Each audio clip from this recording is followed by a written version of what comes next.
This is Kal Kat, the Kal Katster. And it has literally been about 24 hours since the video for the end of the Adam McCon thing that we threw on the end. We threw a little ending video there. And they're still downloading the Star Trek Legacy, the Starship Legacy episodes 5 and 6, basically the movies 5 and 6.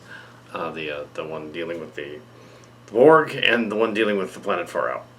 And yeah, we've been over them many times. What's next? Yeah, so well, haven't written anything for next, but that doesn't mean we can't do something for next. Yeah, so I was messing around with the figures last night, putting them up and doing things and stuff like, and thinking like we need to have kind of need to have the cast from the con, even though it's not, they don't go to a Star Trek convention. That's silly, but I did last week. And but the idea of the 12 of them from the crew, from the con, that the guests being there on the planet is cool. So I was just gonna briefly go into what I think might work and what isn't gonna really work. I like the idea of the Shatners, the different Kirk Shatners walking around. Make that a thing through the whole thing. Like there just happen to be the waiters are all William Shatner. That's funny. There just happen to be versions of William Shatner. Of course, the William Shatner figure that actually talks in the story, though, is the dolled up Kirk from the current period, because it would be the Kirk from now, the 90-year-old one showing up, yeah, from the other time. And clearly, he's from another timeline because Captain Kirk died in the 2370s on Viridian of the Rock thing. It didn't revive him. Unless this is Project Phoenix. Unless this story is called The Fate of the Phoenix. We're going to just rip off some books. Probably not. Ashes of Eden. Probably not. I'm not going to use those titles because of Fate of the Phoenix or Ashes of Eden, because that's okay, yeah, they're going to think that somebody did a fan film of the book, and it isn't. It's not the premise that I was thinking of. Also, I did find a way to bring back Cedo, as they made a synth or android, whatever. Somebody made a synth, so there's a synth over. So that works, and it looks like the Cedo from the Deep Space Nine period, the Seska Cedo. Yeah, so she just shows up. Also, in this premise, we're not going to see the girls, the cast members, the Bridge Bunnies, from the previous story, just because we did that already for 3 movies. We don't need to have all of them there.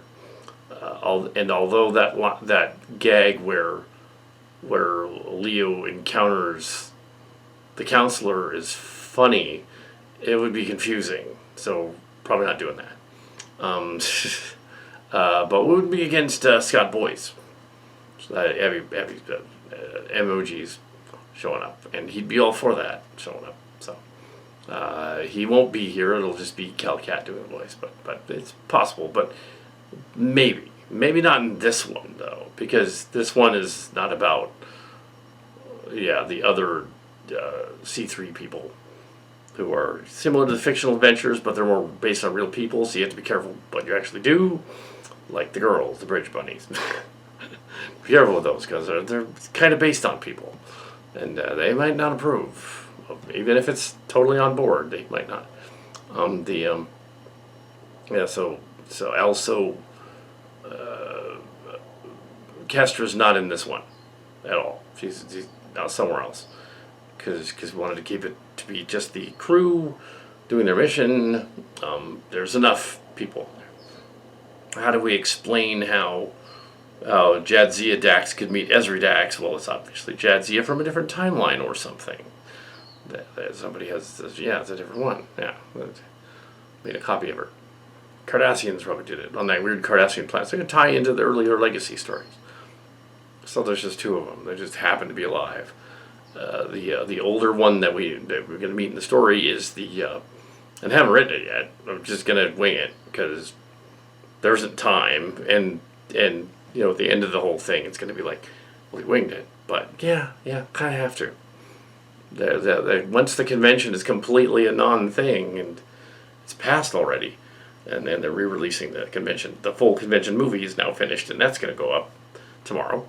And Atomicon is also going up tomorrow on the main channel, on the movie channel, reviews channel. It's already up on the other one. But this idea is get those dozen people, put them in a story, and do something now, and do that. I wouldn't necessarily go into the political screed rant that Shatner did. I wouldn't emulate their talking points necessarily, but some of the talking points I do like with some of them. I do like that he walked off the stage. That's funny. I do like Terry Farrell talking about body dysmorphism. That's cool. Put that in there somehow. I liked that kind of thing. The Robert Picardo talking about old stuff in the past. Also, because you have the guy who played the Gorn, he's got to show up as a Termarellian, lizard guy, Lithian, and then the lizard guy, Esto's got to come back.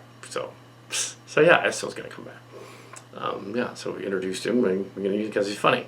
Because everybody likes a gender fluid lizard who calls himself Estrogen, even though he's clearly this buff man that looks like Riker. And of course that leads to the premise of Denise Crosby and Yarn. How can she be there? Well, it's got to be a version of her that's been created for the story, an alternate version or whatever. I would suspect that in this type of story, that means that somehow Q is involved, or the aliens are involved. We find out what's the weird Screedo that's going on the planet. It's not time travel to 2024 just to find Rios and do a Star Trek II spoof, because I don't really want to do that. Now, there is an opening for that to happen in the in-universe, because at the end of one of the episodes, Destinations, we went to Cillian Earth in 2023, I think it was, and we visited 2023 Earth. So we were actually there and visited Earth. Because in Silly Trek, the years line up with the Star Trek years, and so it just lines up, because it's already a paradox. It's already an anomaly. The whole universe is an anomaly. Also, I thought of and mentioned the alien fleets and the World War III stuff, and building a fleet and having cosmic powers. The Cal Hazel character who does that with John Holter. And thought that that's a little too much to go. Maybe that's another future story out there. And also another kind of Gamel story, or another Spectre guy story. That's way off. That's somewhere else. Don't worry about that. If they do that, if not, inspired by these people, the Star Trek Spectre guy. If inspired by him, that's later. Don't worry about that stuff. If they do that later, they might do. I mean, we've been kicking around this Kirk walking around this. It's kind of a convention, walking around the thing, kicking around that idea since the birth of Starship Location. So there needs to be a scene in which that happens. That'd be fun. It goes back to Chimera, really, in 2019, the Starship Chimera story. Also, just recently watching some Star Trek videos on the fate of the Enterprise E and what happened with that. And they've clearly messed up the timeline in Star Trek Picard, because they introduced the Enterprise F way early and it shouldn't be here yet. And then they destroyed the Enterprise F so they can build the Enterprise G in Picard G3. Spoilers. But it's like, the Enterprise F shouldn't have been around for like 10 more years in that timeline. If it was the 2400s, it shouldn't have been around until 2409. Because really it should have been way off in the future. So already the Picard series is kind of its own thing.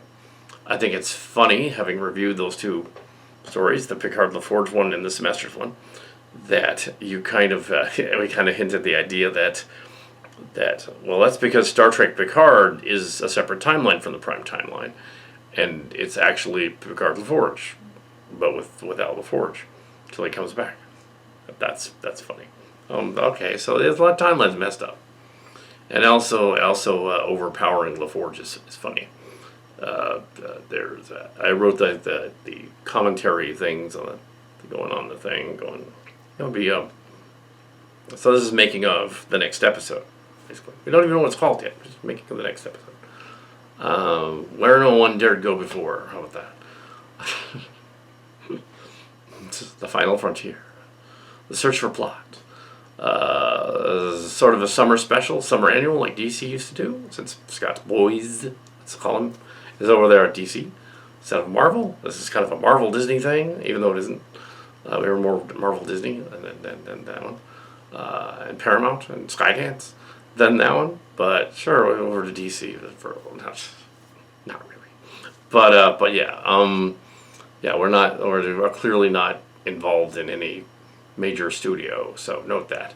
But the idea that the idea of the Picard LaForge, it's weird to have done that, but we figured we'd do it because okay, if you wrote a good story, it's all about the good story. If you take if it had been a good KS story, we would have done that.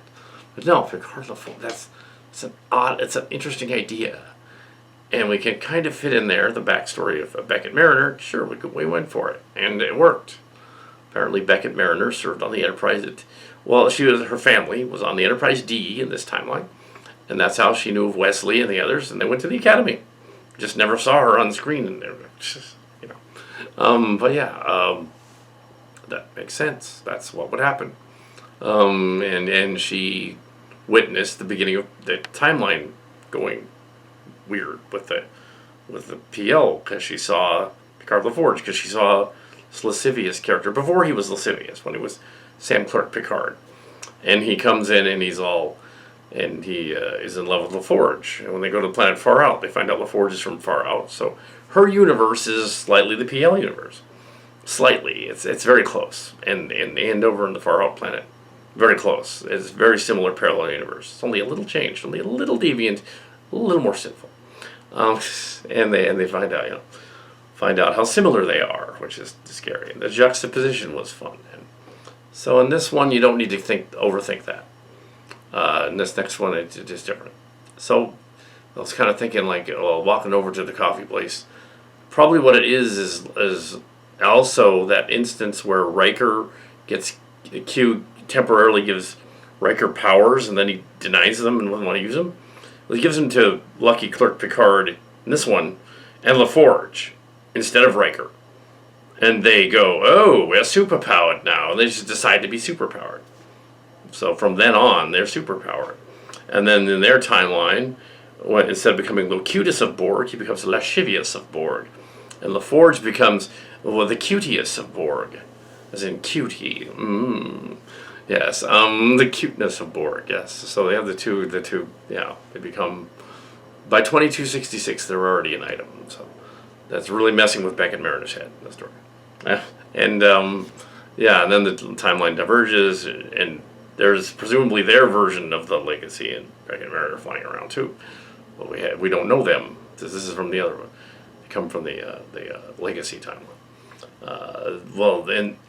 And you figure that maybe things are different in that. And they are back home, though. Everybody on the Legacy is back in their universe, so to speak. As the episode parallels, although cool, doesn't really make any sense.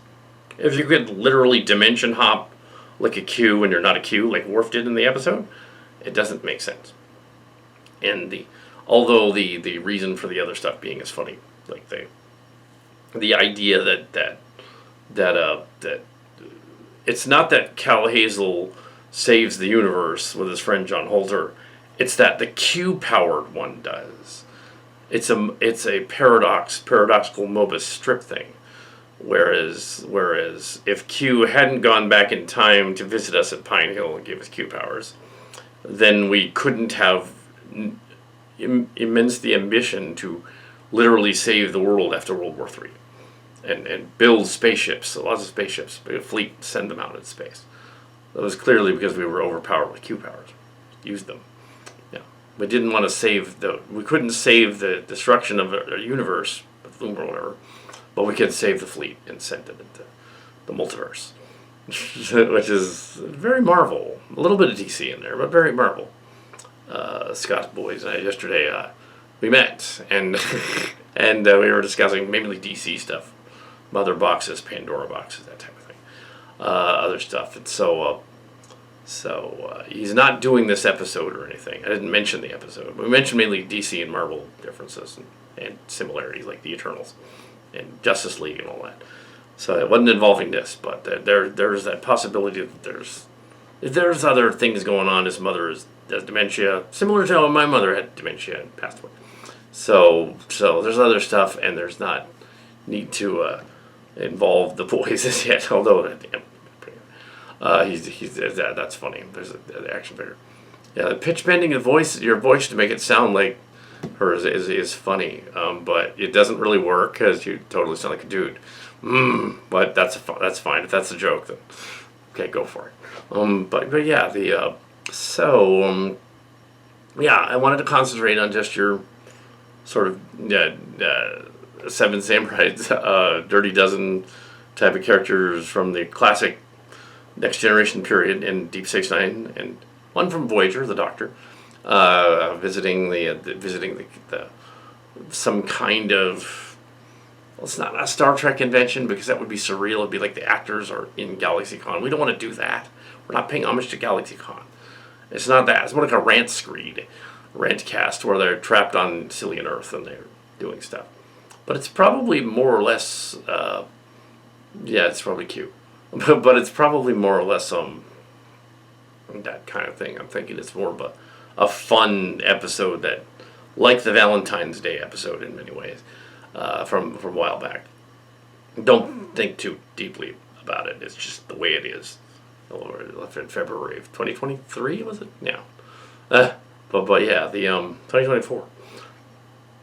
Yeah, the whole Legacy series this whole year. It's been the whole series, 6 of them. So yeah, season 1 and season 2.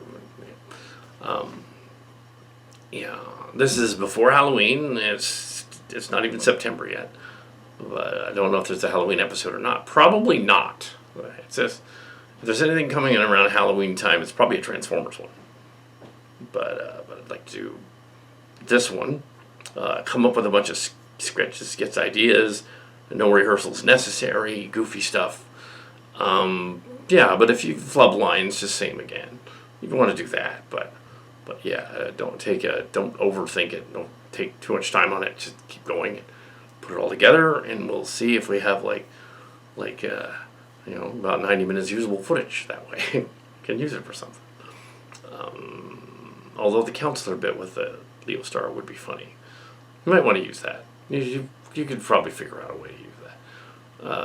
Although that gag would kind of be similar to the other one, though. That would be like, wait a minute, okay, yeah.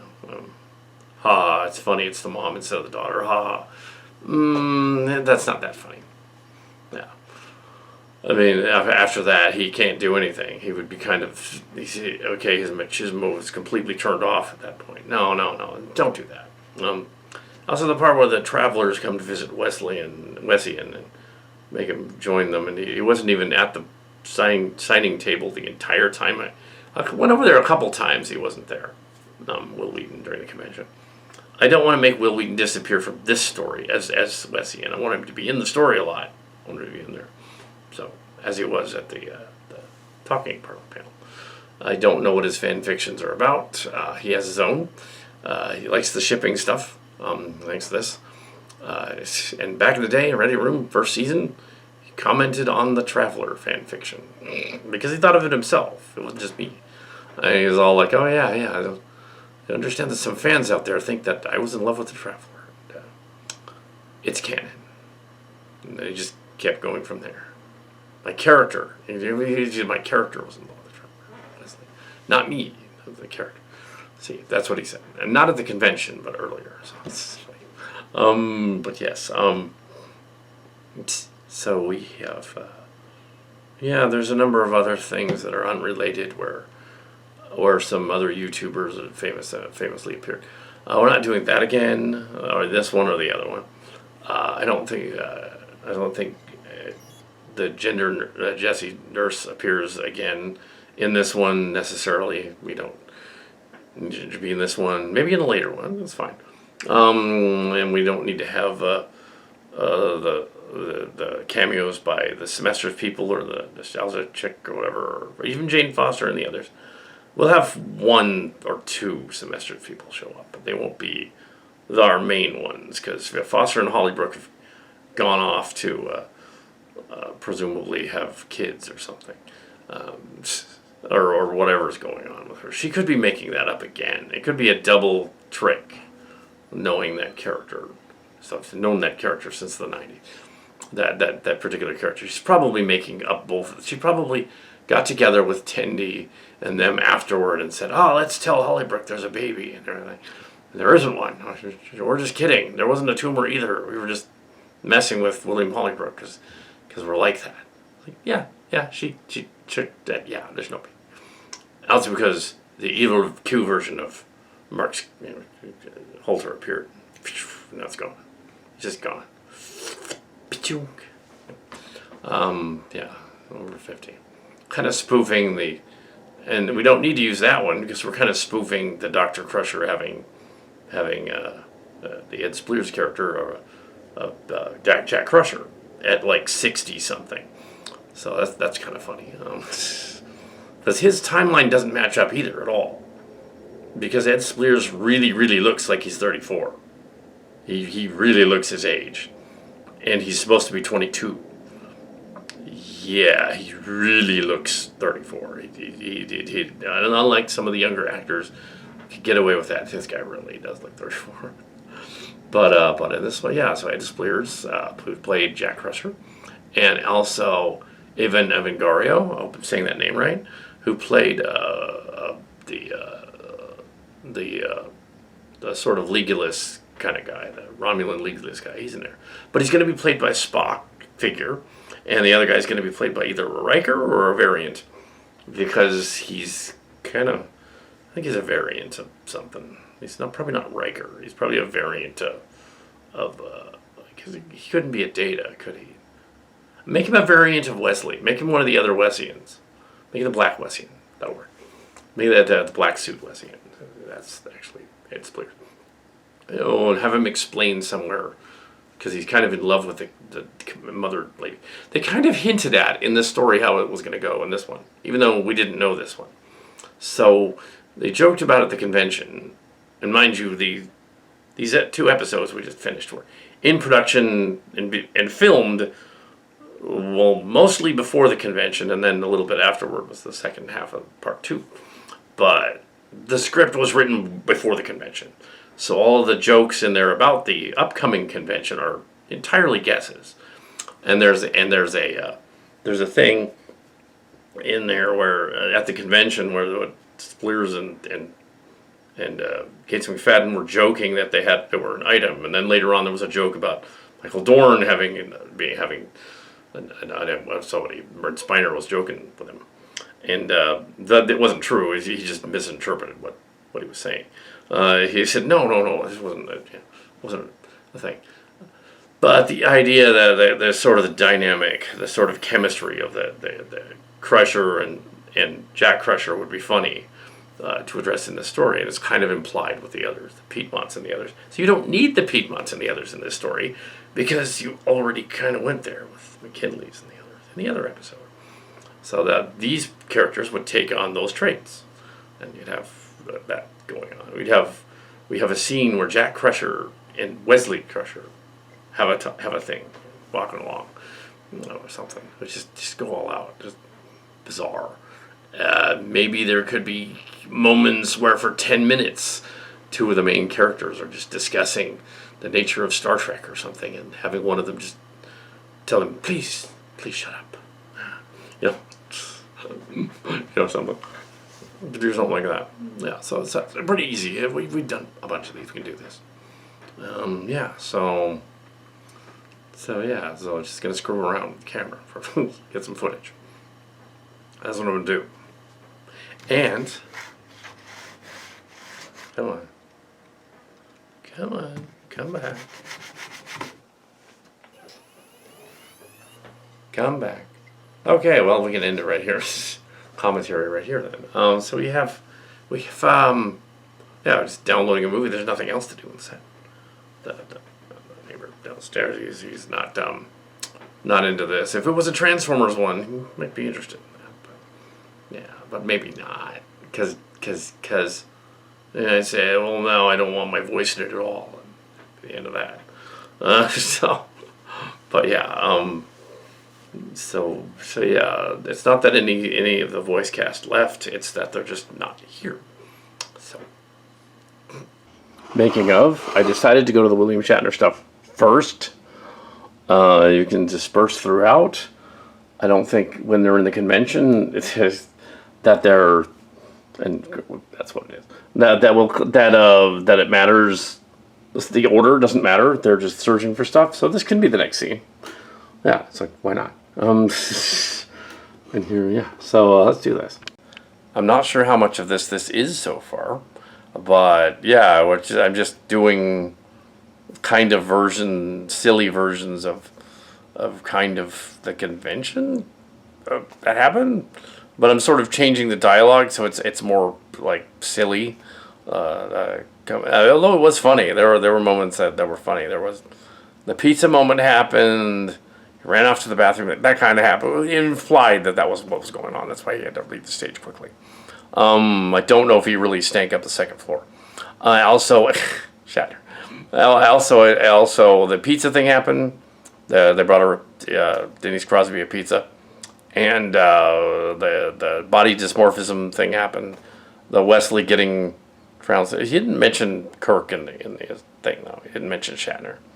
Didn't say he was into it too, but yeah, when he was a kid, he visited the set of Star Trek V, and apparently Shatner's like, oh, a kid can't be on the Enterprise bridge, and he was all like uppity, and then all of the Next Generation people basically yelled at him, and then Roddenberry yelled at him, and then finally he had to apologize. So that's kind of funny. So he didn't mention that, neither did Shatner, but yeah, so they didn't want to hang out with each other. But in this story, they're going to hang out. That's going to happen. Also, we're going to have a Gorn and Kirk scene, some other stuff, because now it's beyond the convention. It's just screwing around. And yeah, it's in the same tradition of Phelan Portis and his action figures screwing around. That's kind of what I'm doing. Just going to film some action figures screwing around, put the scenes together. They're looking for each other to get around on the planet, similar to that last episode, except it's Star Trek people instead of semesters. I think it's working though. I think it is.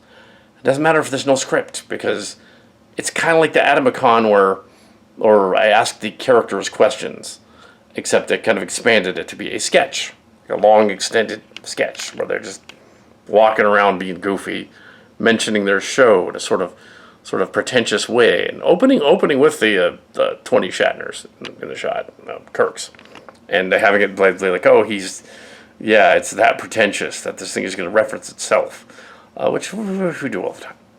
But the trick to the member berries is to mention the member berries enough so that the trick to it is to make the story interesting, and I think it is. I think they're interesting. So yeah, we have the other Daxes and stuff. Came to the realization, actually doing this, that there's a thing about ums in there. But yeah, the Shatner mentioned. But there goes again. But don't try not to do that word again. Yeah, man. Okay. Tabby over there is essentially Denise Crosby's Yar returned as Tabby, the doctor. That's who that's supposed to be. It's Denise Crosby as Tabby. That's who that was meant to be on the show. So she's there because she'd be her. And we have gray-haired Dax is technically Jadzia Dax, obviously, but we're playing her. But I played her as the other one, as Ezri, and there's the Ezri Commander Dax from the movies as well. So we have from the movie from 2019 there, and because they didn't make an action figure of Nicole DeBauer, who was at the convention, they make an action figure in that scale. They had a larger one, but we didn't want to do that. So, and she's supposed to be short. She's physically shorter than Terry Farrell. And so I just said, okay, the movie one is the Nicole DeBauer one. Yeah, even though it kind of works. It's clear that they weren't related to that, because there was some confusion in the other story about who everybody was and who everybody lines up to. And like, oh, is this Penny based on Penny Embry from the C3, is that who Penny is? No. Actually, the fictional adventures Penny Foster character is fiction. She's not based on anybody. She's the daughter of Jane Foster or Ariana Foster. And then it was changed to Jennifer. After Jennifer from...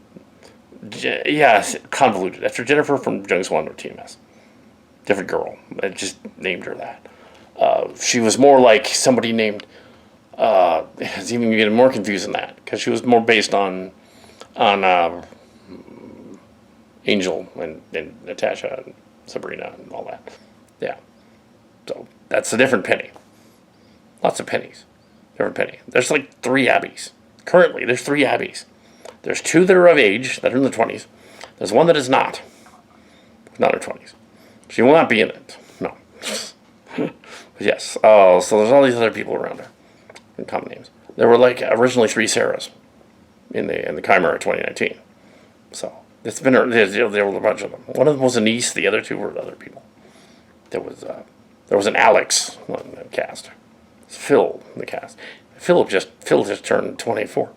Yeah. So in the cast, but he's in Nevada. So anyway, so there's some names for you that don't mean anything to you, and shouldn't because they're not around much anymore. So yeah, so that's what the characters were based on. It's you're not going to cast her in this one. It's fine.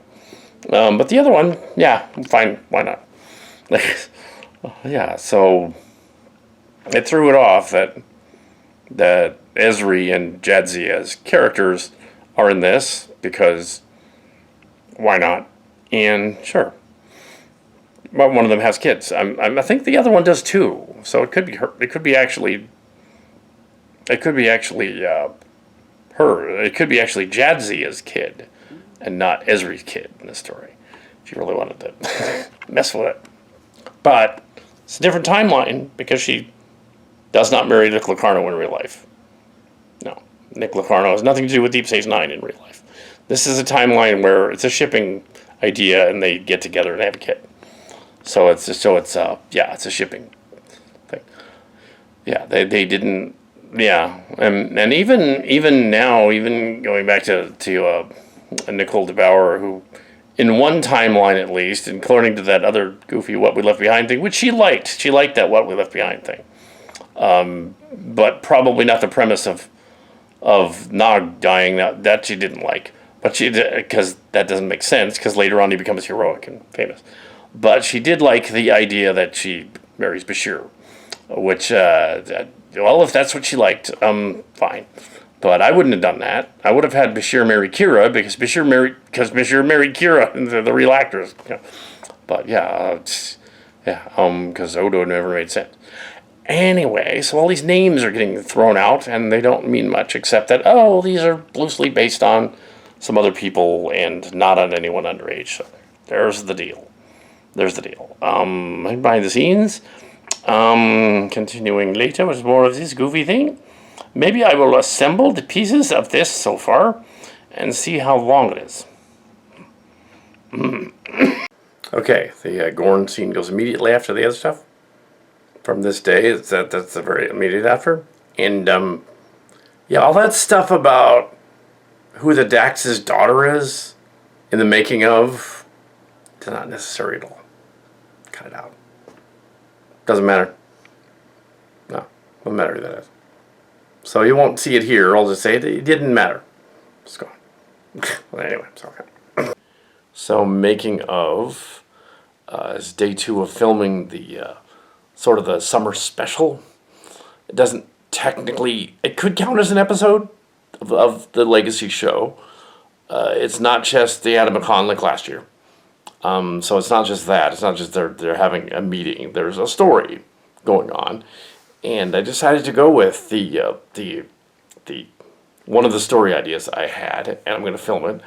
Because why not? Why not do that and have a sort of flip the script juxtaposition for Leo Starro, who was in 2 of those episodes previously, and why not have a moment with him, where he meets up with other guys from the ship on the bridge.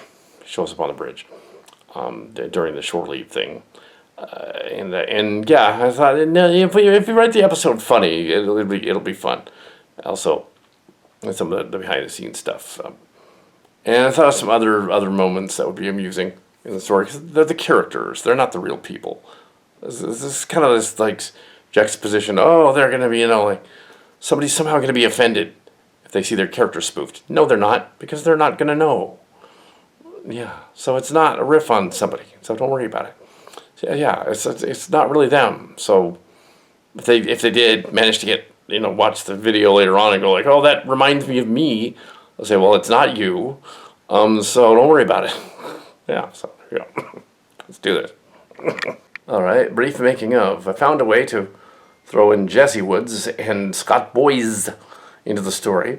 It's a cameo. It's not meant to take over the story or be the next episode or anything. It's just a cameo. It's a joke. The scene is a joke. Don't have some massive fan thing going, oh, the shipping stories will be all over. They'll have the characters in there from the other show. No, it was just a joke. It's a joke to make emasculate Leo Starro even further by having his wife show up and one of his ex-paramours that he couldn't ever get with, mind you. And having him like, and yeah, because that was kind of what the last couple episodes were about. So this story kind of finalizes that, kind of says, well, pick up that thread and mess with it. So in a sense, you're making this story canon, because you're kind of saying, oh, this is canon with it. It's another episode of this season. It's just a little weird and disjointed and strange, and some of the characters have cameos in it. So it's not necessarily season finale. It's not necessarily continuation. It's more of a just to have fun reboot thing, like that Valentine's Day episode. Yeah, it's just like they're just having fun. It's a Star Trek story having fun. It's canon then. It's canonized with the appearance of Jesse and Scott. It's canon. So it's canon. Canonized. Yes, and I did some backstory on the boy's character. When the Starship locations went to the church group, which is now C3, but it was the church of FPCM was the initials back then. SNAC, SNACK was also the acronym back then when the cast went to the church group, and there was this church group cast 96 around the 30th anniversary, and since then off and on those characters have inspired that series and On Location Valley Stories after that. Press Valley Stories were all journals, diaries. That's what they were. So a version of them are online as On Location under the Adam Hazel name, but it's like an acronym, a pseudonym, and they changed a lot of the names around because some of these people from the original cast did not want to use their real names in your journal thing released on Amazon. So the Amazon books, not the shows. There's no Amazon TV show. It's books on Kindle. But yeah, the names were changed. If there were any situations that were happening that were counselor worthy or whatever, they were not included. Yeah, if there were any like private things, no, I did not include that. Did not include private emails. Did not include holiday specials or anything like that. Did not include correspondences. No, it's just a journal of things going on, and journal of the cast encounters and stuff like that. There was a working class one too, but that kind of got taken out mostly, and it mainly was a Jung Swan or Marshall Sportius is changed to in the story, or it's the church group FPCM from 1996 on, or roughly 1996, 98, and then on. It's all the church group or the Jung Swan people, and then until 2007, the Jung Swan people stopped going. So we stopped going to Jung Swan, so that was gone. And from then on, it was just the church group and the family and what's called Valley Stories in that story. So having some of the Valley Stories, church people, having a cameo here, well, it's not. It's me doing the voices. But yeah, their names have to be slightly changed if they're going to appear. And it's only going to be like some of them in this story because we don't want them taken over. Just want them appearing in a cameo. They weren't at the convention last week. It's just that I thought that scene needed to happen because then it kind of wraps things up nicely. Kind of wrapping things up nicely, but including newer people. I thought that would be fun. So that's what I wanted to do. Also, yeah, it's It's almost noon now. But yeah, on Wednesday, I believe. Yeah, and I wanted to do that because it just to straighten things out and have the adult characters discussing adult things, which is kind of what happened at the end of the camp. Incidentally, a week later, yeah, there was a meeting. There were two meetings of those original characters. I don't think that the Scott character was there. It was somebody else, but he's taken on the role of the other person who doesn't want to be in Star Trek locations, and that's fine. So we're not including them. Also, the rumors don't want to be in Star Trek location. That's fine. And the Transformer one. That's fine. But yeah, so yeah, they don't know what it is. So there we go. Well, even including Rumbly, who is also from a version of somebody from the church group, which Red Cloth Cutter in there, who was a version of last season. This is still that season. It's still that season. It's like we decided to make a further episode of the show and just make another one, so we get up to 8. It wasn't. Yeah, we didn't necessarily need to get up to 8, but there was just a bunch of stuff left over that I kind of wanted to wrap up this season with a continuation of the story. The season finale and Far Out was not enough. There needed to be a bit more. And so yeah, that's what I did. That's what I'm doing. And yeah, and decided that over the night that we needed some closure from that other episode with that character. And we'll probably see him again in the rest of the story, doing other things. But I don't want to just copy the previous episode and have changelings on the bridge, so I decided to have like oh, okay, they think there's a changeling, and they scan him, and no, he's a human. So it's silly Trek. Things keep coming in and out, just like the OG stuff. So the Chimera series, about 10 years after the other one, 8 to 10 years after the other one, in the 2000s, there was a Chimera series, a Starship Locations Chimera story series that involved the mentioned Scott and Brian story involved, but they call him Taleteller in this one. This is Brian's story. His group, his family there, the cast and crew. Actually, one of the rumors actually was in that too, but without his permission. So that's why he's not in here this time. But yeah, we didn't intend to do that. It's just the name was similar. But yeah, that was back in the day, and some of the other luminaries of him were in there, because there was a church singles group that I was in, and they included them in there, and they were okay with it at the time. But until they realized that it was not really that shipping. It wasn't really naughty. They thought maybe it was going to be, and some of them didn't want to be involved in that, or the young adult college singles group either didn't want to be involved in that. They weren't sure what it was, including the two Amandas of the famous series back then. What is this thing? I mean, but then explained it, and the other one, remained in it. So stuck around until 2019. In the other versions, it was in the background and the inspiring ideas and stories and stuff. And then the pandemic happened, and then they moved, and then they've moved further. So I rarely seen them. I haven't seen them in a while. But yeah, the other, so people moved around, and different things happened.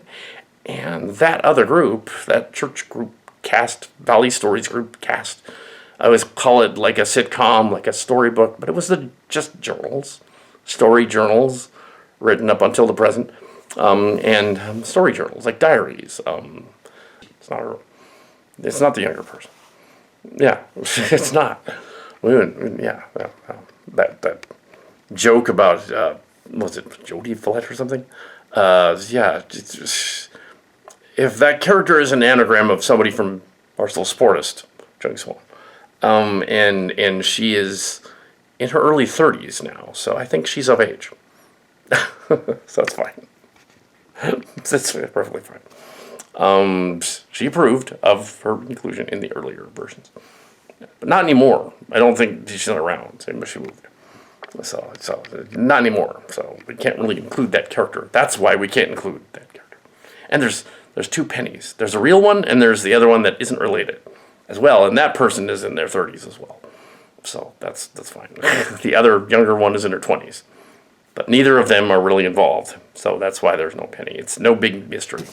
That's why. Yeah, that's the only reason. The other one doesn't want to yeah. Or at least she probably would, but we didn't ask, so we didn't include her. Yeah. Yeah, so it's a meeting and all that, yes. And yeah, everybody was in on it, so yeah. Well, they keep the characters around in the story, even though it's nothing untoward, so nobody's in trouble. Oops. The real story ended with the unnamed guy, his wife showing up and literally yelling at him. So it's like, well, if his wife shows up and catches him, then that's kind of the end of the story right there. It's not as interesting. So we had this, in the Cillian version, he's like a little stretched out a little more, making it, but his wife showed up. You're like, no, what are you doing? It was really the end of it at that point. And I thought to add this other little scene just to clarify. Okay, he thinks he's still Randy, and he thinks he's gonna get with the hot 20-something girl. No, this is the mother, and she's like, oh, no, you're not gonna. No. And she's playing in the story and the character. It's the character, not the real person. It's the character acting a little Randy to fool him, basically, and then turn around and say, no, I'm totally loyal. I was just kidding. Yeah, I'm just messing with you. Yeah. So don't do anything untoward, because I'm messing with you. Yeah. It wasn't me. I wasn't the one that was untoward. I was actually one of the people that said, don't do that. And you shouldn't do that. The voice of reason. If the voice of reason is Kal Kat from his fan film series perspective, then there's a problem with your logic. Yeah. So kind of what I'm getting at with this gag scene here is that very ending scene that hinted at this convention that was going to happen from last episode.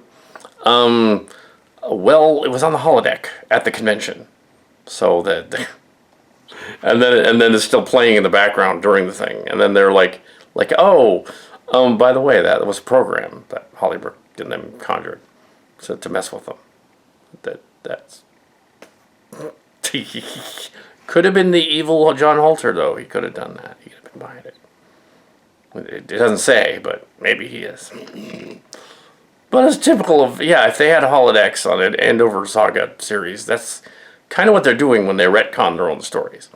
So it's very in keeping with semesters doing that. Oh, we retconned it. Last season that didn't happen, making it up. We haven't figured out who's making it up, but do we care? Probably not. We also include Abby into the story. I think that's a wrap. Believe it or not, it's a wrap. So, yeah. So, put it together and see what we got. And how much of the commentary at the end? Same basic plot as the other 3 episodes. It's sort of a fun, goofy, let's go to the planet thing, and turns out that the whole problem was caused by them leaving a Cillian from Picard's show in the present, and it messed up the whole convention. Hours. The android with was that didn't happen in real life. It's obviously a joke. Yeah. Anyway. This is immediately after the Loom talk. They're just talking. They're just in it as convention guests, which is funny. And then we have 3 of them singing a version of Mean Green Mother that's kind of butchered, and Weird Al, who didn't actually sing that, but it'd be kind of funny if he did. Weird Al playing it. So let's do this. This is Kal Kat, the Calcaster. This is the making of Where No One Dare to Go Before. The extra episode thrown on the end of this season of the show. Another extra episode. Full 2 hours, 2.5 hours. I didn't realize it was that long.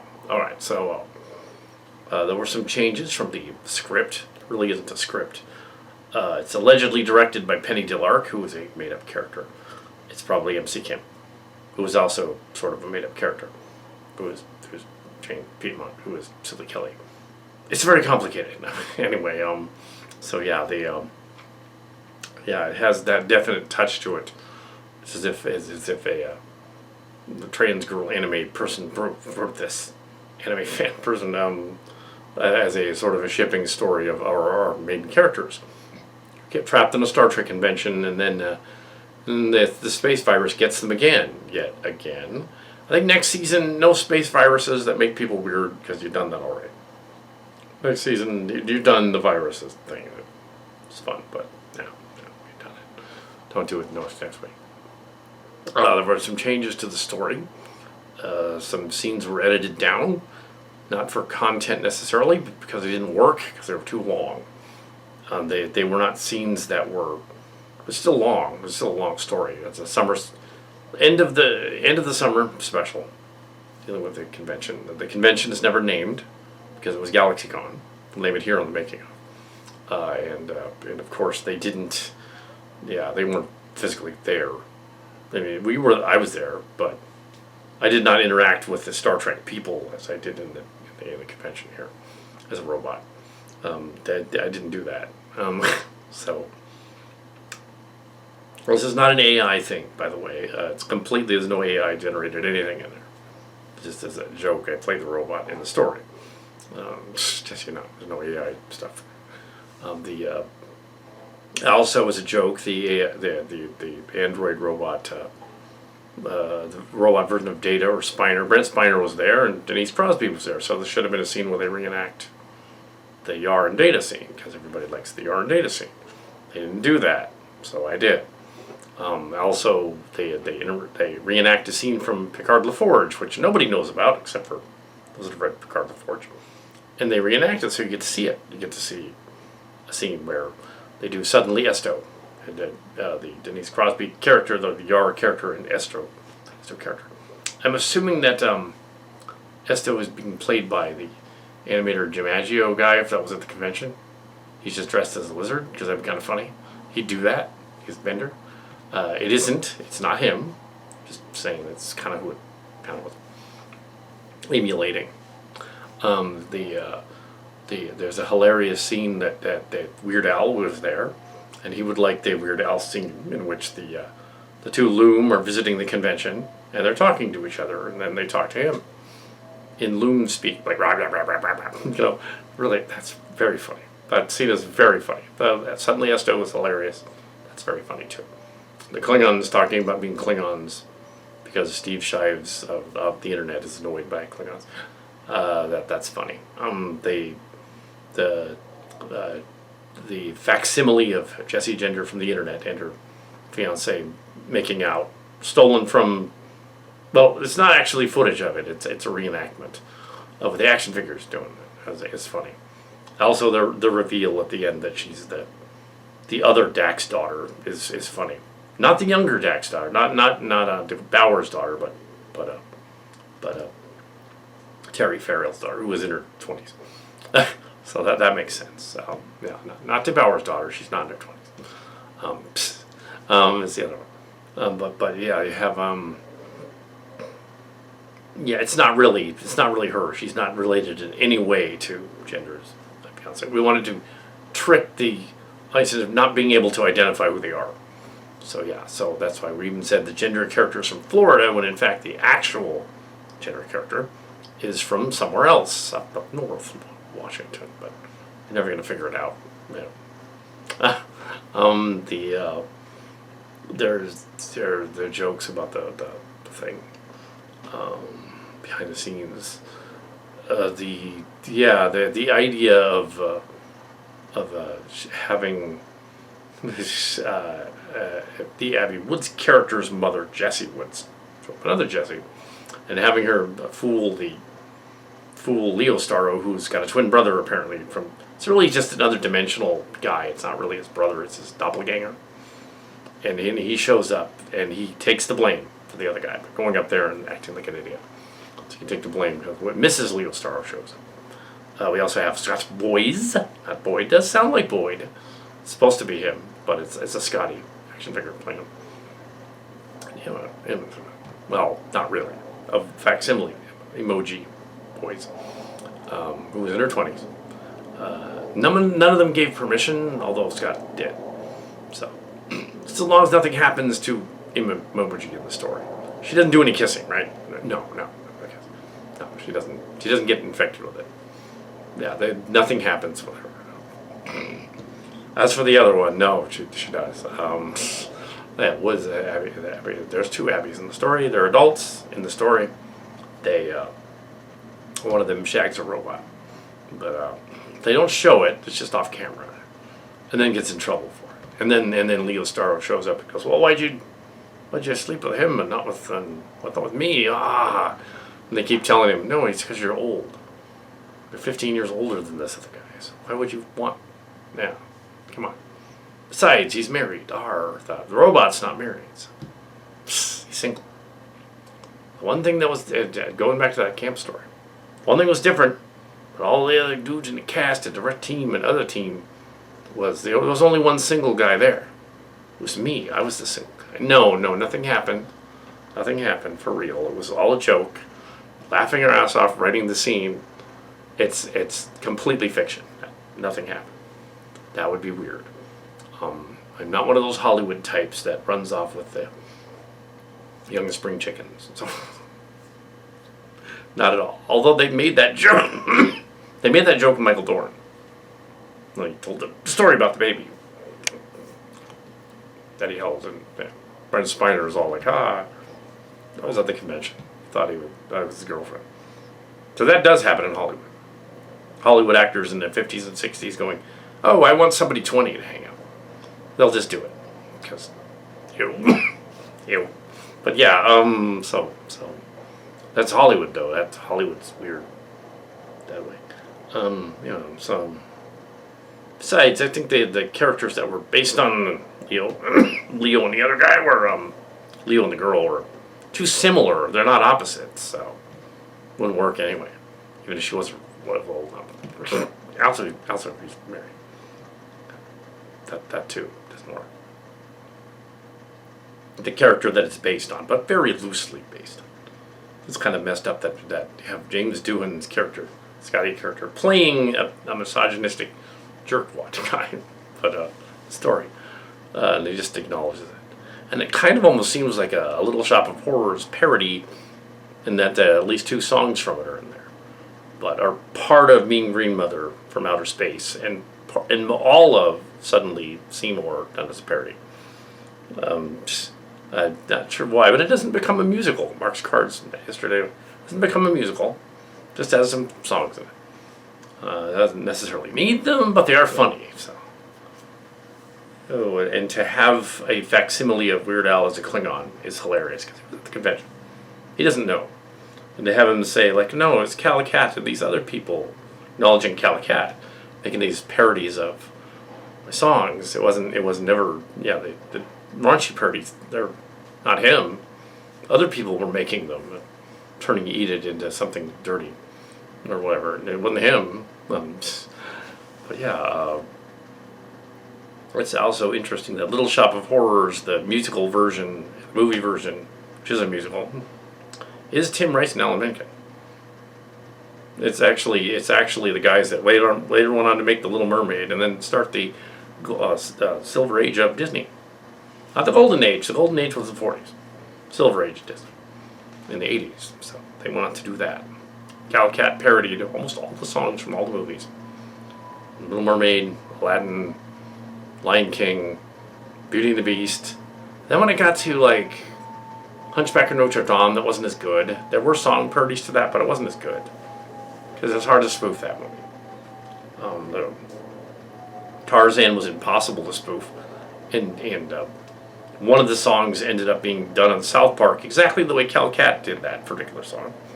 So you just go listen to the South Park one; it's probably better. It did a bunch of other ones. What was it?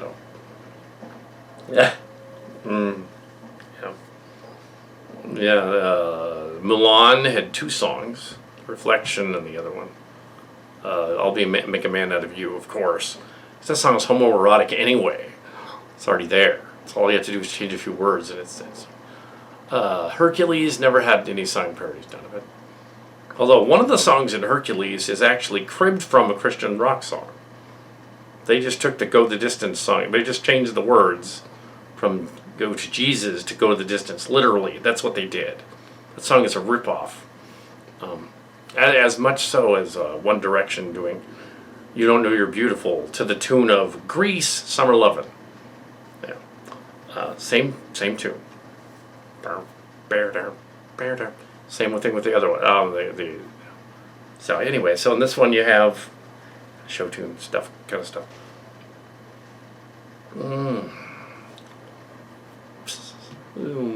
Yeah. Yeah, there was a. I guess it doesn't work. I was going to mention something about Musk and his. No, it doesn't work. So I'm not going to do that.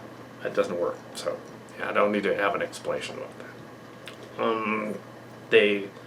There was a return of the Kirk god at the end of this, and it comes out of nowhere. Like they just decide, oh, he just shows up and says, oh, in the future the ship and all this stuff is going to happen. And I think it's Pal's information, and we're late going in anyway, so here's what it is. And it was like, why is this in here? This does not need, this is dialogue that does not need to happen. We have one of the Kirks who was in the crowd walk up to Will Wheaton and apologize for being a dick when he was younger. That's all we need. We don't need to include a Q-like being at the very end, popping in going, I'm a Q-like being, isn't that wonderful? Also, that creates a paradox, because if there was a Q-like being there watching them the whole time as a watcher kind of thing, as much as Scott Boys would have liked that, doesn't fit in this story. Yeah, some other one. These characters on the station clearly are underpowered from their Q abilities and overpowered from their hormones, so that they're acting like regular people. And therefore, a Q god showing up would indicate, well, why didn't he fix it so that they didn't? Why didn't he use his powers to prevent the thing from even happening?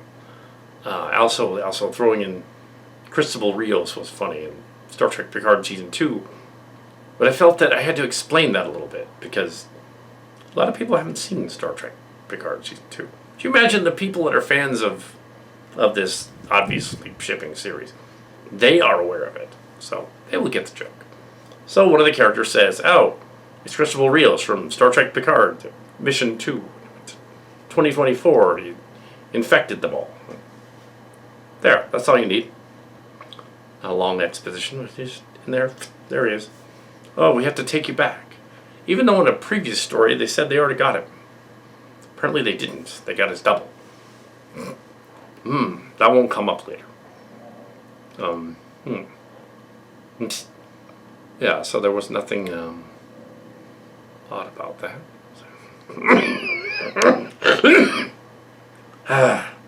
So, the con crud. Continuing on. Weeks later. So here's the making of and putting the story together. And technically it's 8 hours. It's not just the 3 90-minute movies, it's a fourth movie, so 90 minutes. So yeah, it's the 8 hours. We didn't need to do that. This last part, we just had all these ideas. It's like, oh, could we do something with that? And I did, and it works, but still, I would recommend in the future other episodes have a script, because, yeah, for obvious reasons, if you don't have a script, yeah, you kind of need a script and an outline. This kind of worked because I kind of knew what it was going to do. The theme was a Star Trek invention infected by a nerdy, horny virus that basically, there's your hook. The bridge scene was a little disjointed in the order it was filmed. I fixed that. The bridge scene at the end, it had a little funky stuff about the 58th anniversary, because it's going to come out about a week before the 58th anniversary of Star Trek. September of 1966 is when it started, and it's 2024. It's going to come out the week before, so the second, or sort of around the second. Yeah. put it together, and it'll be out. Just a couple days. It was easy to edit because it was all pretty much blocked. There were some scenes that were jumbled, but found them. The script helps with that, not to unjumble it. But it doesn't necessarily, because sometimes you have a script that doesn't make sense anyway. Yeah, so keep in mind the part where Abby Wood's character and Cal Hazel as a robot do the night fandango. They're laughing the entire time because they're not actually, it's action figures. They're joking. They're kidding around. And the response from the others, they're kidding around. They that was a funny scene. So, it actually happened like that. But yes, those were the other two kissing scenes. There were, these, they finally show Tamara and Kestra finally, in copying the nurse, the character, and her fiance, they do the same thing. They do a kissing scene. And that was a little long because it was like two different versions of the takes and then grafted together. And I just took all the other versions of the takes that didn't work out. And that made the scene work. And it's like, it goes on a little long, then it's kind of stupid. It's got to be just long enough so you're like, that's funny. And then on from there. And there was a part about owning the conservatives, but I don't think that's in there anymore. I think I got that out because it's obvious. The whole series is woke. It totally does that anyway. So doesn't need somebody on the show to mention, we're going to own somebody. No, you don't. Besides, if it's the alien virus affecting them, then they wouldn't care about that. But there's some. Yeah, so this is making of and going over the thing. And it has some very funny scenes. Very funny scenes. It is not a musical. It has some songs. They won't all have songs. I just decided to put some songs in this one. It's a continuation of the Picard and the Ford stuff. It really is. They're on Cillian Earth, which has been effectively infected by the virus thing. And one of the Mark's Cards things, Kal Kat things discussed yesterday was that the reason the space fleet is even built in the story, which makes sense in the Cillian universe, is that the Zeldanian Nintendosis virus that it gave us ambition made us powerful like Q as well because we had Q powers. That enabled us to take over the space fleet and construct the Starfleet fleet going into space. Not real life, like okay, the goofy, obviously not. How are we going to suddenly like save the universe from itself by building warp ships because we're essentially better than Sephiroth Copper? It's not going to happen like that. It's more like they already had Q powers because they were children. They were given Q powers. They grew up and they started to lose their Q powers. They had enough to have the ambition to convince other people to construct a space fleet of ships, go out into the stars, so ships faster and faster than others, so that the ships that left earlier were going slowly, like the Andover, but other ships were built later that went faster, and they were already there at the planet. The other ship got to the planet, or whatever planet, and seeded the galaxy with Cillians. So when we go to Cillian space, they're there. It's also, like the 21st century is linked to the 23rd and the 24th via the mycelium network. They call it that on Discovery. I know it's spelled differently, but they call it mycelium network. Yeah, I know it's spelled differently, but it's not space shrooms. It's silly track. It's literally silly track. So they need to hire us. I did get a call from LA, but it was a crank. It was one of those advertisements. It wasn't from the Star Trek people. I doubt they're gonna. They don't have the cell phone number, I don't think. Anyway, so but yeah, the idea that it's that that Q did the thing that he did in season 1 with Riker to these kids from Pine Hill, the school of learning disability kids. And it like zapped and and it rode in it, and the Q gave them powers, and they had powers, and they created a universe. They did a whole universe, planets and stars and everything. They can mess around in their version of the universe, cause anomalies and stuff. And that also let the Star Trek people know that we were coming up with ideas that they could copy. It's probably a big part of it, the Q powers. Also the gag about the short bus and the special girl. We knew several of those special people today that aren't really special, but special is what they called it. We were, special as in not mentally all there, that kind of special. Also, the short bus joke, been on the short bus, so make a joke about the short bus. Yeah, been on the short bus. Was kind of bizarre in the short bus. But on the regular transit buses too. The short bus was saying like, "Oh, I make fun of the short bus rider while I was on the short bus." Just make fun of it while I was there. Yeah, so yeah. But usually the short bus that was going, the little van bus that was going to the group homes, that was different. That was a different bus. So that wasn't that. Anyways, the short bus. Yes. So yeah, any other oddities about that? Oh yeah, your Kal Kat data is melting. You have another one that you created, look a little bit more like Adam Soon. You probably wanted to use that one, but you didn't think of that. So there's one that's painted so it's not melted looking. But it's funny that the character in the story sleeps with him anyways. Doesn't care. Also, it was kind of amusing that to mirror some of the moments from the convention, like that it was a true story that at the beginning of Denise Crosby's panel at the convention, GalaxyCon San Jose, the mods brought her a pizza that called it a margarita pizza, I think is what they call it. It didn't have margaritas in it. It was just like the sauce, I guess. I'm not too familiar with the margarita pizza. I know all kinds of pizzas, but not that one. Maybe they're trying to get her drunk. That'd be funny. And then she would have gone with that stuff. And then Terry Farrell mentioned body dysmorphism. That's when you don't think you're beautiful and you are. It's kind of like that song from One Direction was talking about. Except that song from One Direction was stupid.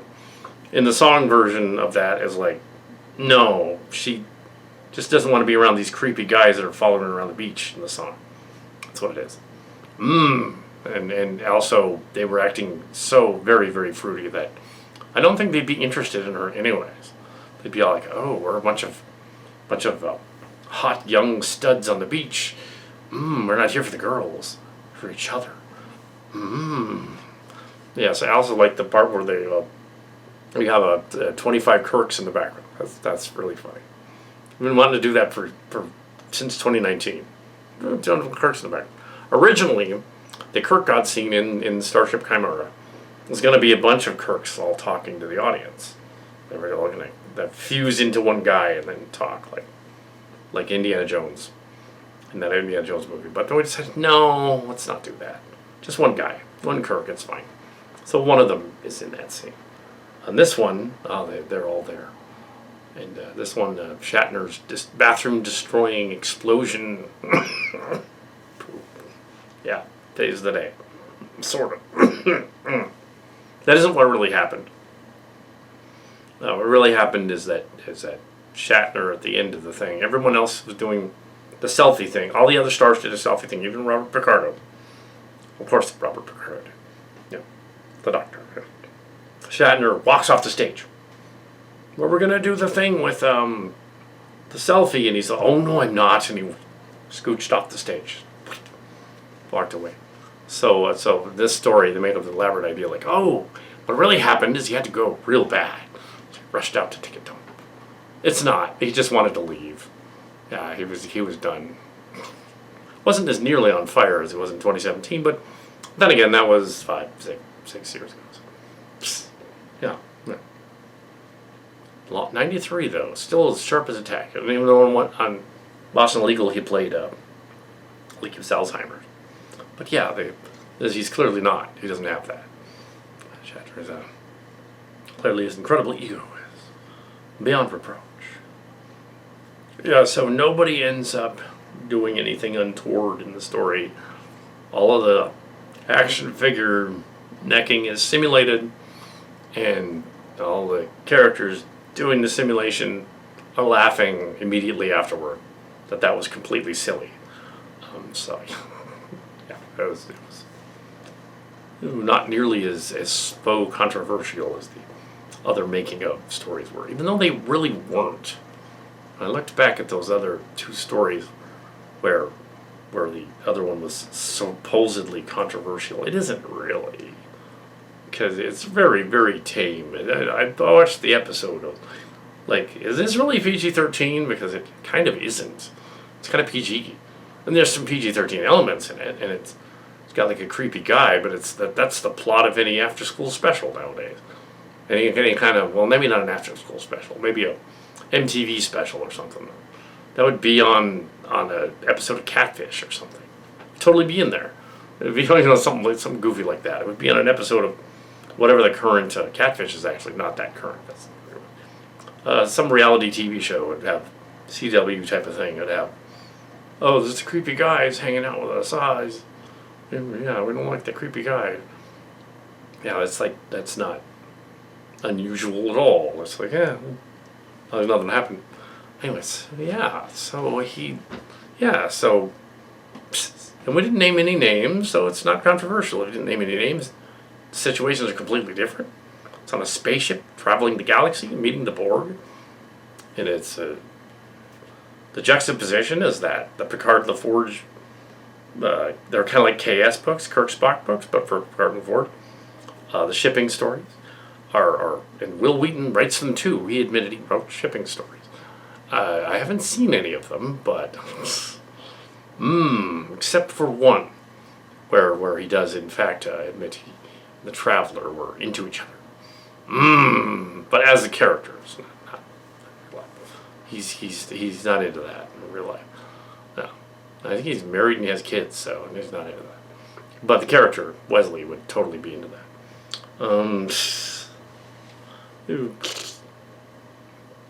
So yeah, the shipping story being a juxtaposition of, okay, shipping story, they're being a little pervy and twisted, and the virus affected them in the other story, made them a little pervy and twisted. It's like, it's mostly the kind that's the juxtaposition of this guy on the ship who's more twisted than they are. They don't like that. So that does so that works. It works because they're. Yeah, and then in the Endover one, they're on equal footing. The Semester's people are as twisted as the Picard and the Forge people, but in a slightly different way, a slightly more mature way, a little more angst. Yeah. Also, there's retconning going on because that was typical of the story as well. So that scene at the end of the Endover story where we have Foster's name mixed up for Piedmont's name and completely messed that up. Characters are there that shouldn't be in it. Literally filmed only weeks ago. And oh my goodness, less than a week. Oh yeah, for that one. A week ago. Messed it up. Oh, she's actually pregnant because the doctor put it was actually a baby. They did the Keiko O'Brien Kira thing, and they put, because it's a Kira figure, and they put the baby in the other lady. Now she's pregnant, and I said no, there's got to be a way out of that. So like the infamous story of the spit tape, we're doing a Charlie Brown special thing, joke thing. Nobody liked it, but we thought, well, Spence video with them. So we did this special thing, and then there's a scene where we're trying to match the video to the Race for Your Life Charlie Brown spoof. We're trying to match the video and the audio, and nothing works. Silly Kelly comes in and he goes, no, this scene is real short, and and the dialogue doesn't work, no. And I'm Silly Kelly. So I walk in and I'm like, And I'm like, why don't you just say she eats poop? That's the joke. But just go from there. That work. Ew. So that's kind of that's not what happened here, but that's kind of the same idea. We're like, how can we retcon that ridiculous scene at the end of the story and not say it's another universe, or Hollybrook was lying or something, or they made it up, or it's the wrong planet or whatever. We want to have that scene in there, but not in there. It's there, but it isn't. Silly Kelly. Holodeck scene. So it was a holodeck scene. They were on the holodeck messing around. Like at the end of Star Trek Enterprise, Trip Tucker really didn't die. The end of Star Trek Enterprise, all those scenes with Riker and them, Barclay was screwing with the holodeck. Trip Tucker's alive. Went on to do other things, that the books did too. So that's kind of the same idea. So we go on the holodeck, and the holodeck program is slightly changed in this version of it. They show the same scene, but it's slightly changed, and some characters are different. And they go like, oh, what's going on? Oh, this must be a hologram thing. Holographic, I'm not really here. And they're all like, okay, who's in charge of this? And they think it's Hollybrook, but it isn't. And the time traveler Kestra shows up, and she's actually the one that did it. So it's just her fantasy of what would happen if Hollybrook and Chambers got him. That's all it is. There's no baby. And then they made the implication later on when the two Kira characters in Woods, it was also a Kira character, talk. Abby, the mom, Jessie Woods. They talk, and they're all like, oh, yeah, by the way, that holodeck thing was kind of stupid. We just did earlier. Holodeck thing was kind of stupid we did earlier. And, yeah. And also, yeah, she never was pregnant, because that would have been ridiculous. She's over 50, which is a nod to that silly episode of Deep Space Nine, where they made Majel Barrett's character, who's over 60 at that point, 70 even, playing like she was pregnant with an alien from another planet. That episode. I think that's really, really stupid. Why didn't they just say she's... They had to explain away the fact that Majel Barrett kind of heavy set. It's like, just say, who cares? Just don't explain it. You don't need to make an episode about it. Just don't explain it. Yeah, that episode was dumb. But so was Odo and Kira. That was dumb. And yeah, like they couldn't just rewrite it so Nana Visitor and Siddiq Fidel were lovers for real, because they were in real life. So they couldn't do that. So they didn't write it like that. But yeah, no. That kid is Siddiq's. He's not in Star Trek though. They're kind of funny. But no, it included some Kira figures, even though they're technically not supposed to be in the story. Because let's resolve that other story arc because I didn't mean to continue that. And I have no idea what next season's about. Probably going on to Transformer stuff. But yeah, it's been interesting. Yeah.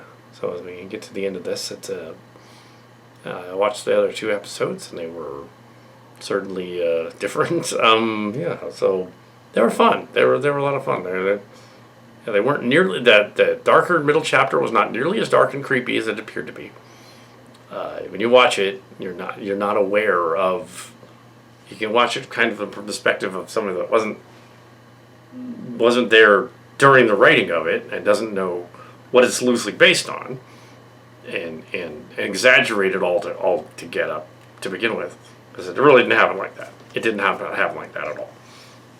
There was no transporter room kissing scene. That did not happen this version in the real life. It wasn't even that shocking at all. It's more like, oh, we're in their way and getting in their space. Whatever. This other guy was getting in their space. That was all it was. That's not very interesting for a story, though. So yeah, looking back on the story, you watch the darker middle chapter, and it's like, well, it's not shocking. It's just it's shocking a little bit. It's not shocking. Yeah, it's not a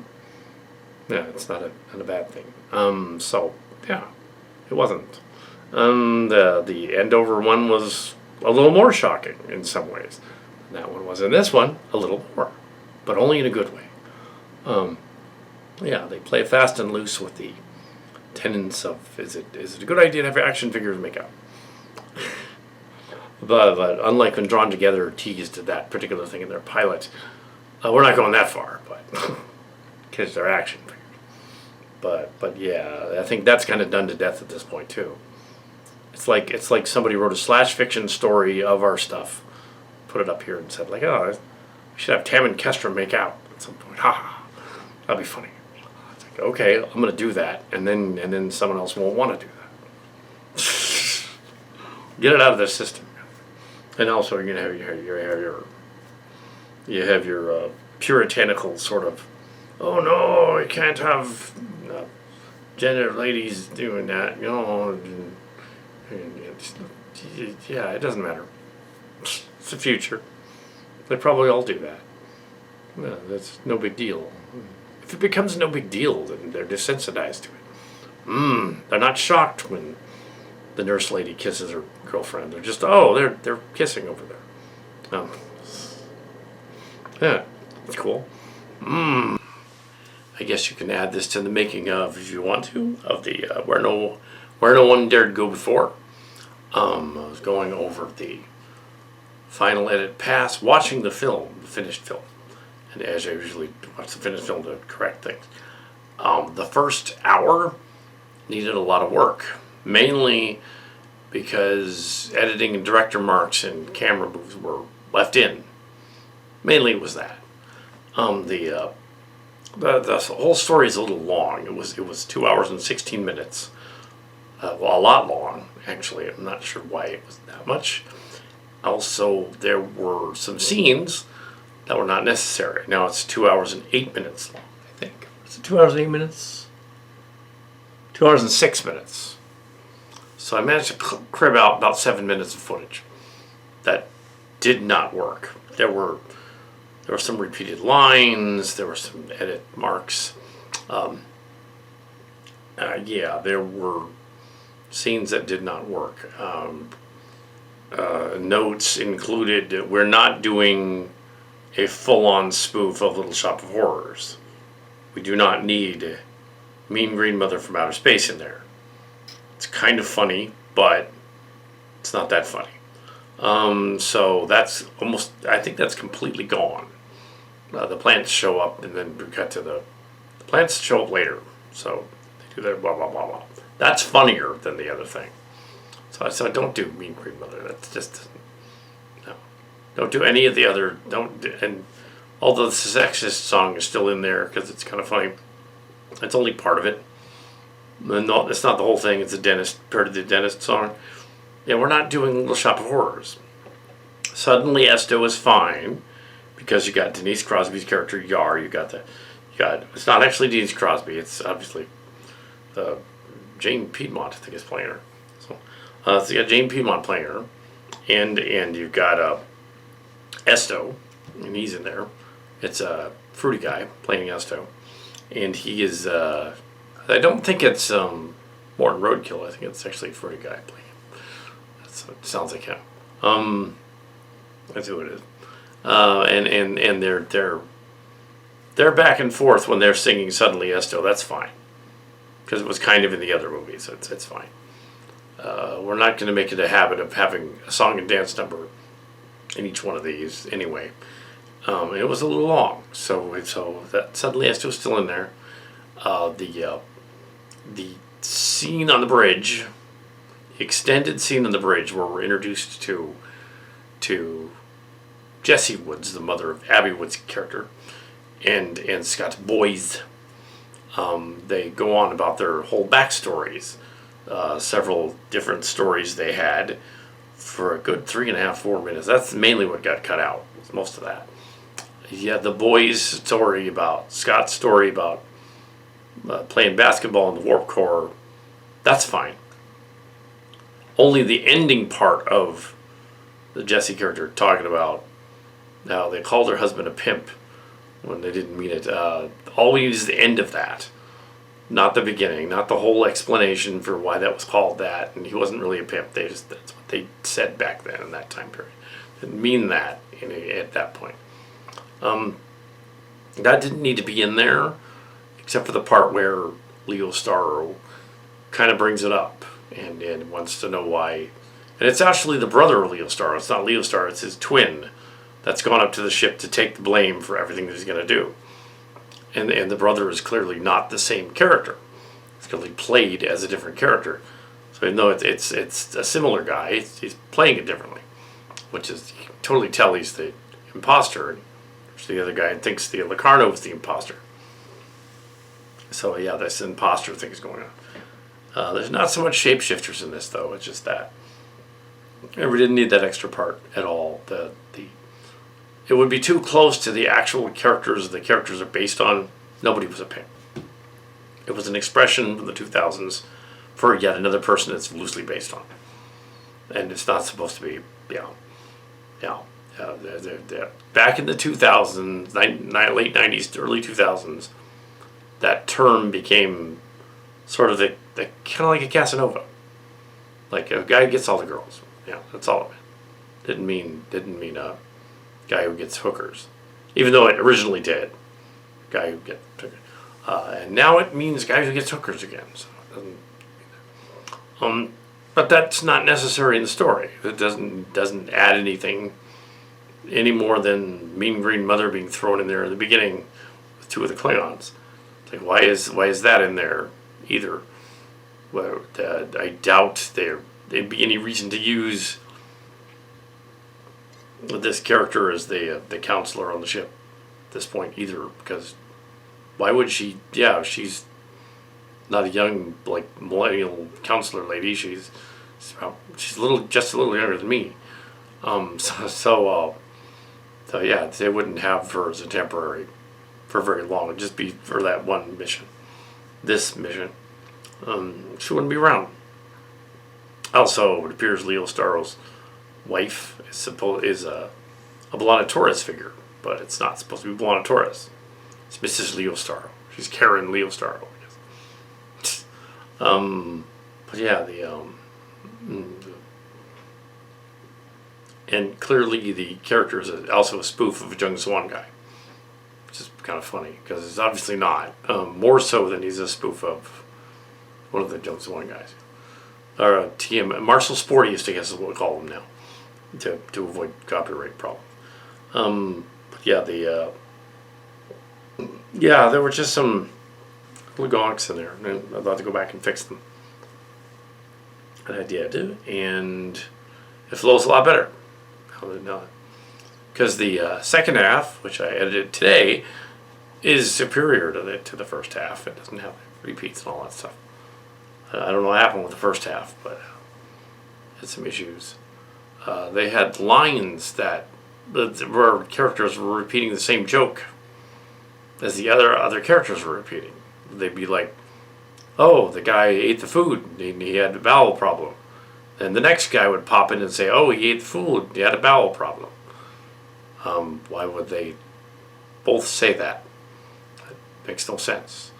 Why would Esto and the Weird Al Klingon mention the Yar thing? Why would they do that? Even if a little bit of the other dialogue's in there, and we aren't even introduced to the Al character yet. It's just there. I think some of these scenes were added to not to pad it, but to fix plot holes, and in doing so, added new ones. So threw in just said, yeah, they just don't need to really be in here. Okay, the brother guy, fine. She goes up to the ship to find out what the brother guy's up to. And then she comes back, presumably to the holodeck scene. Okay, cool. That works. Also the Gordon stuff and there's a fart joke in it, and there's a Linda Day George joke, which being done to death. I think it's done twice in here. That joke being it's from the Horror Geek show, the YouTube channel where whenever somebody says the word bastard in the story, he cuts to Linda Day George from that horror movie screaming it, bastard. That's the joke. That's a reference to a reference. Also, there was a reference to, oh yes, here's another one. A reference to Star Wars The Acolyte. Didn't need to be in there. Why? It's not about Star Wars The Acolyte. saying it's good or bad or whatever. Not relevant to the story. I'm trying to tell a story in 2 hours, and there's no reason to include the Acolyte. Now, I might see the second half of this tomorrow and go like, we've got to cut a few more scenes just because it makes sense. I do really want to keep the android and the android Kal guy with the Abby. That's funny. I want to keep that because it's funny because there's a juxtaposition of that other scene. I want to keep all the goofy characters acting kissy and stuff too. It's funny.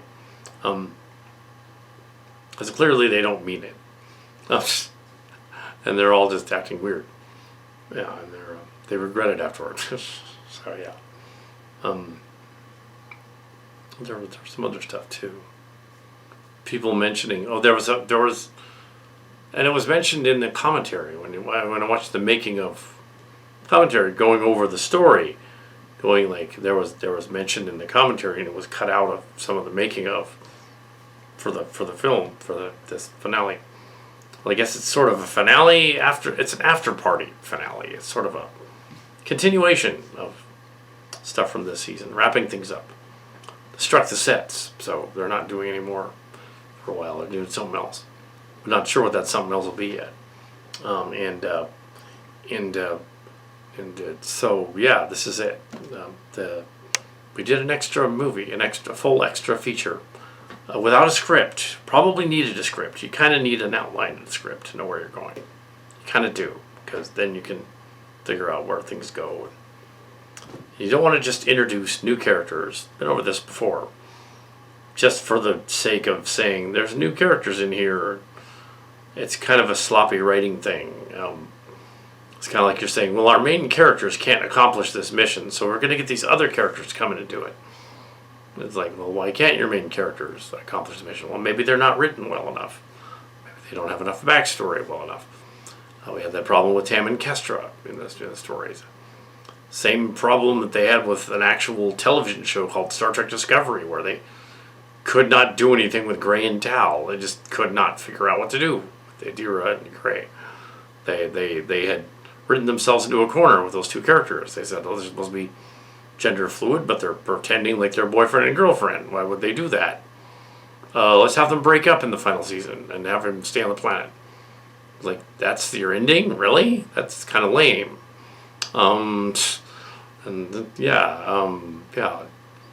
But whereas this one turns that around and says, well, what if we do like the slash stories of Will Wheaton? He's written some slash stories.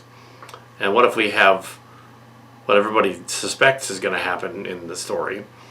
What if we have Tam and Kestra fall in love instead?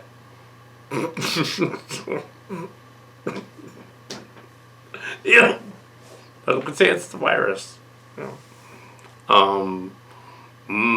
So yeah, the space virus. We'll do that instead. Yeah. So the first hour, we trimmed up the first. What was it, about an hour and 6 minutes? I guess I trimmed that down to an hour, under an hour, and now the second half is longer. But yeah, it needed some work. And I'll watch the second half tomorrow, and we'll see whether I'd say, oh, we need to take a few scenes out of part 2 here too, because it could be trimmed even more, really. But I don't want to lose any footage that needs to be in there, because there was no puff pieces in there except for Mean Green Mother and that other and the two Cillians that are on the bridge. We didn't need their backstory. We didn't need to know that. Backstory information for that character didn't need to be there. It's funny that some of the backstory for Kirk is in there, but that's on purpose, because the guy who played the Gorn actually was there, and at the convention, and the joke was that they should have fought. So in the parody version, well, you always take a joke and you run with it and you change the position, you juxtaposition. They don't fight; they make out. They change the position. Okay, they're in love with each other now because he's old. Who's gonna tell him not to? So yeah, and some of that was inspired by that Jesse Gender channel doing something similar with his fiance. Her doing something similar with her fiance. as a gag, and and commentary saying like, oh, I do that in my fan films. Not that much though. I made it sound like it happens all the time. It doesn't. I do make it a point to include gender fluid and in gender-sex characters and LGBTQ characters in their stories. I do that. Intersex characters, as well as the Transformers, who are by their nature transsexual because they really don't have sex. They have gender. They have robots. They're just emulating whatever programming. Yeah. A little more on the making of, just to throw it on the end, and I'll put this clip on after this is rendered because I don't want to mess it up by putting a clip in there and causing the render to stop.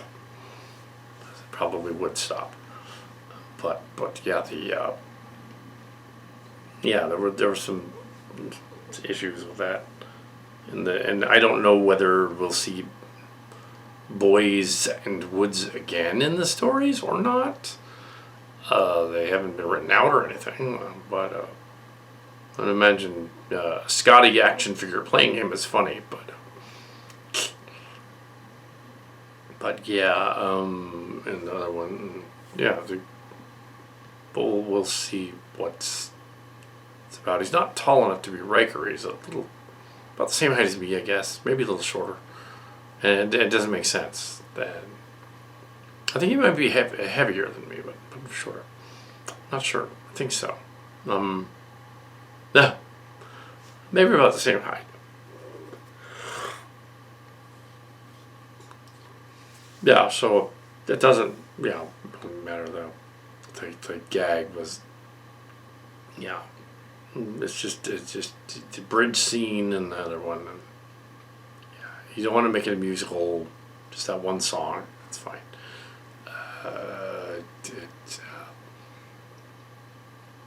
The second half is brilliant. So, and the other things. And the idea of the Foster thing again being a holodeck thing, that's actually typical of fictional adventures and semesters and the Piedmonts and all the other spin-offs. They would do that all the time. They would say, oh, the last special we had on the show, and they all went their own separate ways, and some got married, and some died. Some would usually die. And then they'd come back and say, oh, that guy's not dead. And they didn't get married. And that other one, they're still alive, and we tricked you. Ha ha. So it's very semesters of them for them to do that. But with a Star Trek twist, it was on the holodeck. So she's not pregnant. Didn't have the baby switched. The character, they never were.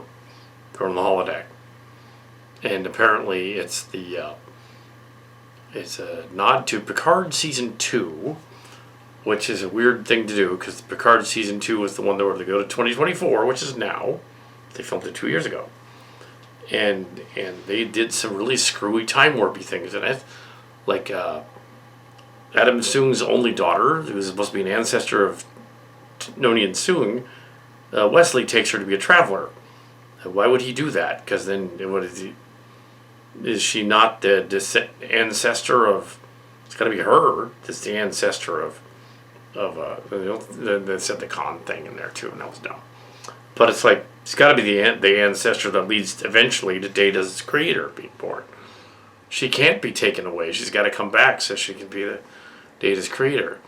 Or the ancestor of Data's creator, the great grandmother of Data's creator. Only 400 years earlier. So she's got to come back. And Cristobal Rios cannot stay in the past. He's got to be pulled to the future as well. And the gag and the stories that actually he brought a strain of Zeldanian Nintendosis to the convention, and it's not that. It's not necessarily that the robot of Cal Hazel is the Typhoid Mary. It's this other guy. It's the Rios from his time period as well. But he's back there doing that. And he's plays Adam Soong in the story. But Rios is the one that did it. Infected the convention with the virus that they wouldn't be prepared for. A future virus that they're not prepared in any way or form. Some of them are because they're already Cillians. Some of them are not. So, yeah, so I guess Woods and boys on the ship are fine because they never contracted it at all. And, although they were acting a little strange, so maybe they did. They were later cured. I don't know. Also, some of the scenes, but you fixed it already. The scenes near the end with the ship was kind of out of order. The mothership and stuff. Kind of out of order with a kissing scene. Damn it, Kessler. And a little long. That version that was fixed. That doesn't need to be too long. I mean, what's the point? I mean, they're not trying to gross them out. They're just trying to do it. Yeah. So. And even with the Cal Hazel and the Abby character, they don't they never actually lock lips. They're like this far apart the whole time. Clang. He's all gross and pasty looking too. And then Leo Star was annoyed that for him instead of Leo Star, realizing nobody wants to. He's married for one thing. Leo Star's married for one thing. Yeah, it's a little different. It's not something we would have normally done with characters. Doing that, exploring that kind of idea in their spoofing the morality play kind of thing. And